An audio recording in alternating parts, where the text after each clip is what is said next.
దేవునికి మహిమ కలుగునుగాక.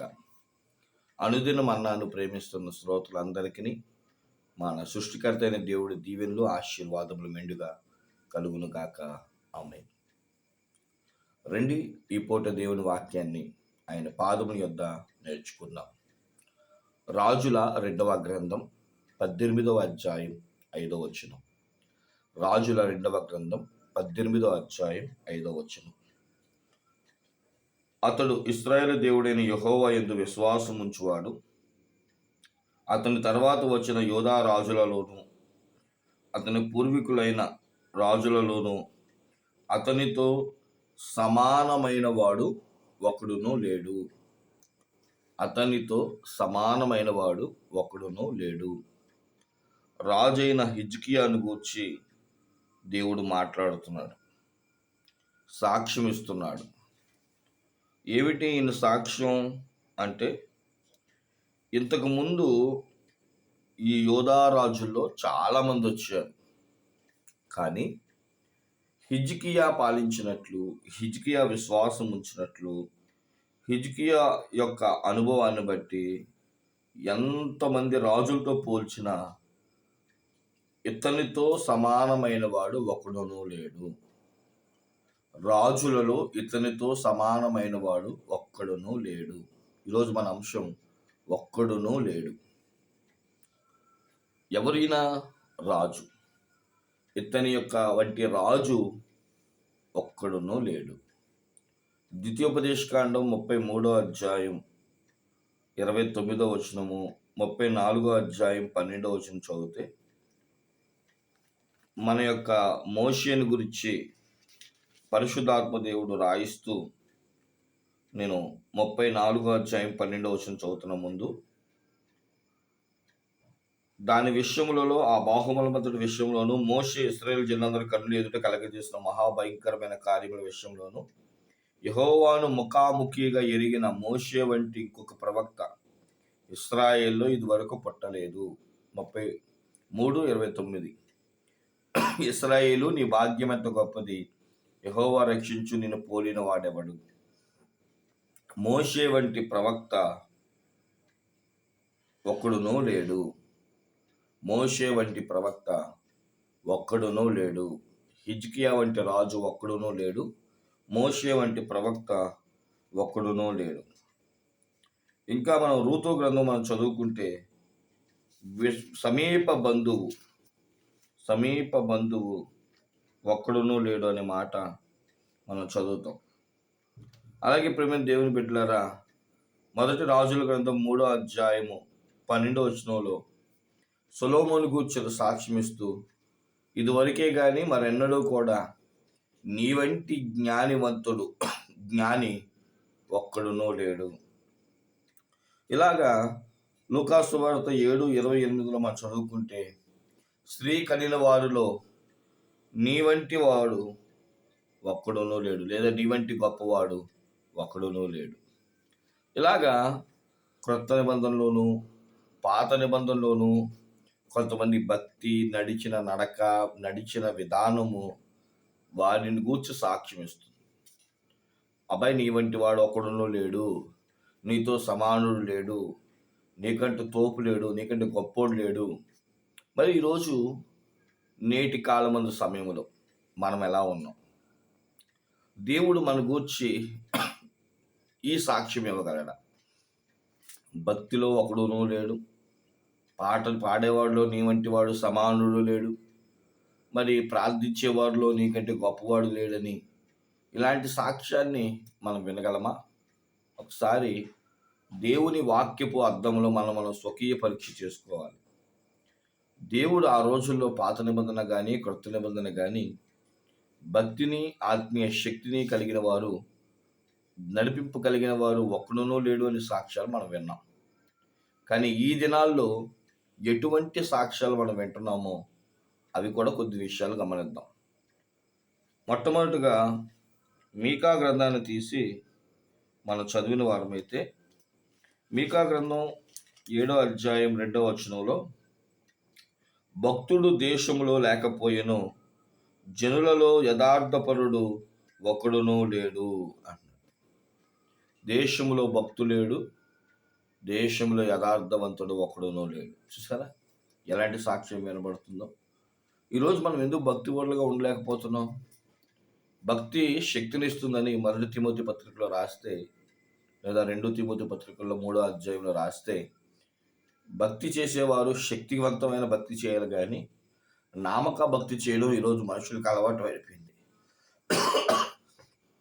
యథార్థవంతుడిగా మనం జీవించాల్సిన యథార్థతను తొంగలో తొక్కి పాపిష్టికరమైన జీవితంలో మనం జీవిస్తూ, భక్తుడు లేక యథార్థవంతుడు లేక ఒకవేళ మన జీవితం సాగుతుందేమో ఒకసారి మనం పరీక్షించుకోవాలి.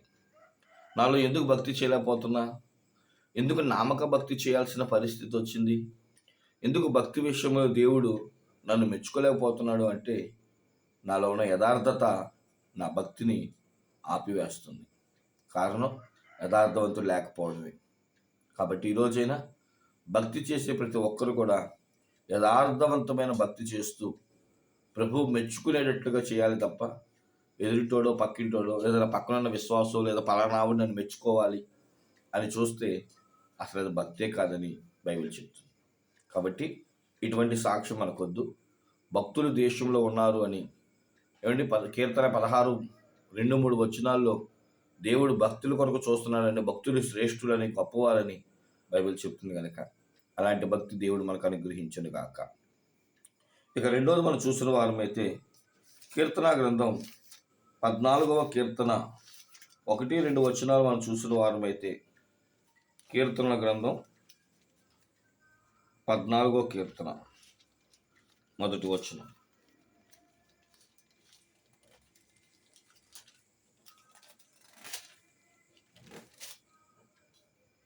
దేవుడు లేడని బుద్ధిహీనులు తమ హృదయములో అనుకుందురు, వారు చెడు పోయిన వాడు, అసహ్యకార్యములు చేయువాడు, మేలు చేయువాడు ఒకడునూ లేడు. మేలు చేయువాడు ఒకడునూ లేడు. కాబట్టి రెండోది మనం చూసిన వారమైతే ఎవరు లేరంట? ఇతరులకు సహాయం చేయాలి, మేలు చేయాలి, నేను చేసే సహకారం ఇతరులకు ఉపయోగకరం అని ఇతరుల కొరకు మేలు చేసేవారు ఒక్కడునూ లేడు. ఈరోజు మనం ఎందుకు మేలు చేయలేకపోతున్నాం? ఈరోజు మేలు చేస్తూ ఉంటే ఫోటోగ్రాఫ్లు ఆ పిక్చర్స్ దేనికి? ఎవరికి చూపించడానికి?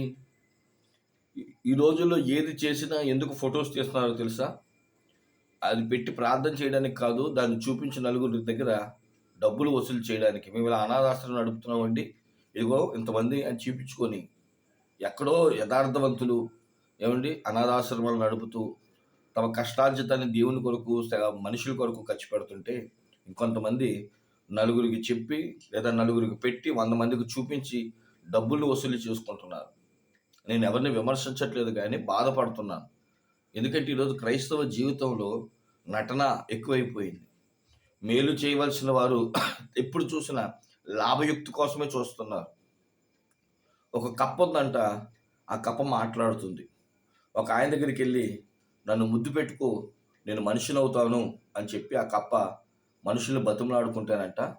ఒక ఆయన దాన్ని చేత్తో తీసుకొని ముద్దు పెట్టుకుంటే నాకేం వస్తుంది, మాట్లాడే కప్ప అని చెప్పి ఓ 10,000కి అమ్ముకుంటే డబ్బైనా వస్తుందని చెప్పి ఆ కప్పను తీసుకెళ్ళంట అమ్ముకున్నాడంట. ఇదే లోకం అంతా జరుగుతుంది.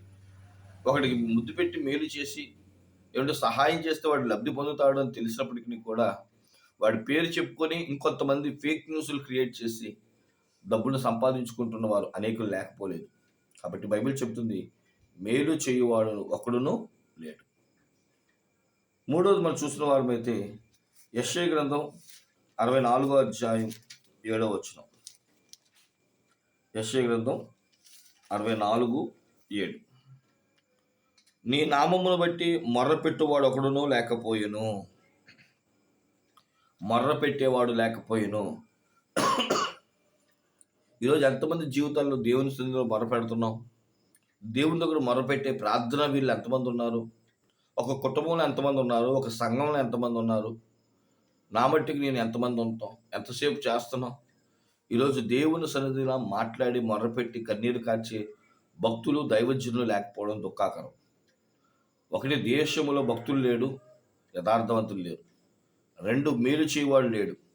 3 మొర పెట్టేవాడు లేడు. 4 అదే 66:4 మనం చదివితే ప్రియమైన వారులారా, యెషయా గ్రంథం 66:4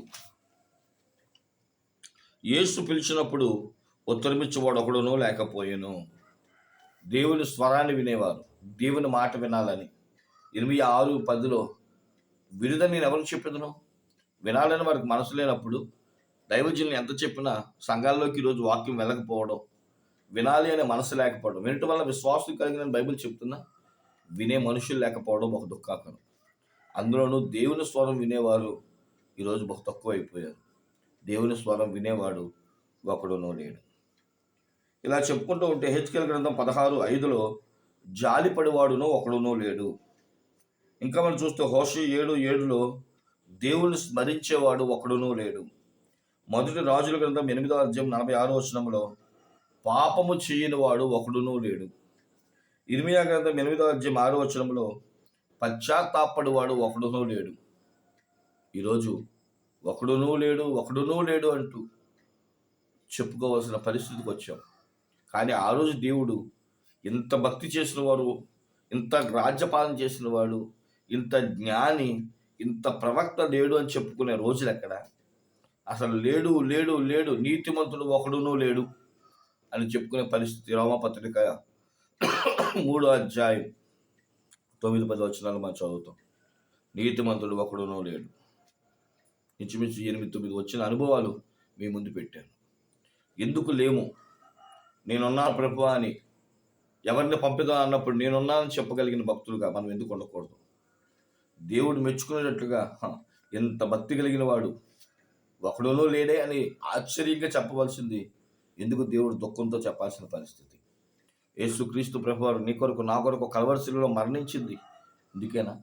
కాబట్టి ఇప్పుడైనా నేనున్నా అంటూ ప్రభు దగ్గర, ఆయన పాదాల దగ్గర పడి పశ్చాత్తాపడుతూ ఈ 2025 సంవత్సరం ఆఖరికి జనవరి నెల చివరి నెలకు వచ్చేస్తాం ప్రభు. చివరి నెలకి డేట్లు మారిపోతున్నాయి.